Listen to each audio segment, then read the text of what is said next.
I am responsible for getting this cargo back to Earth intact, whether or not the crew survives.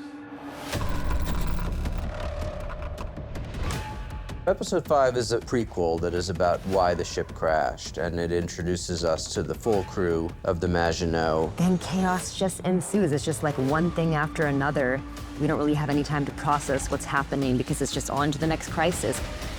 Kind of like what happens in the movies. Episode 5 is a standalone movie. 2 people are dead. From now on, we travel in pairs. Episode 5 has that character of the spaceship being trapped, a xenomorph, the crew slowly getting killed by the creatures. So I think that's gonna be a fan favorite. Slime is gonna jump on him, right? Yeah. And then he's gonna look up, and then he's gonna see it. Cut. The first time I saw Alien was in my parents' house. No one else was watching TV. I was alone at night. I remember everything about it. My cousin showed it to me in his basement, and I was like 12 years old, and he's, of course, like 17.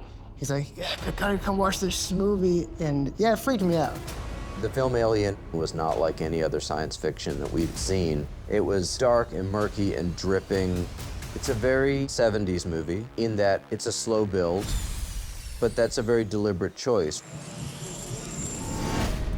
The first one still, to me, is just magical. It's so stunningly beautiful and elegant. Performances are so amazing.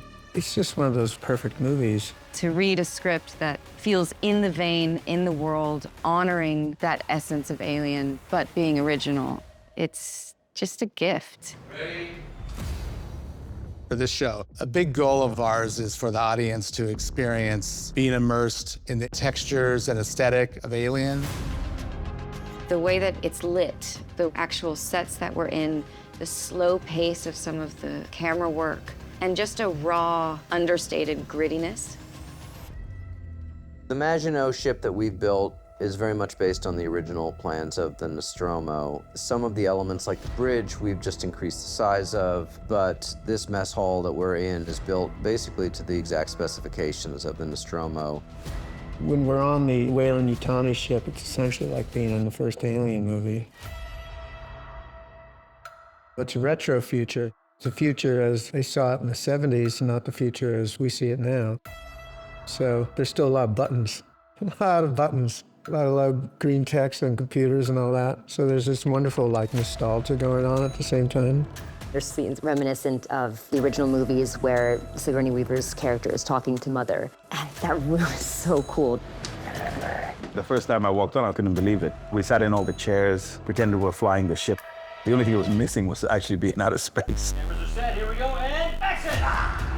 I have a history of doing these standalone episodes in Fargo, and I think it's ultimately very exciting and satisfying for the audience to be given this monster movie in the middle of a larger cinematic journey. They want their monsters. Here they come.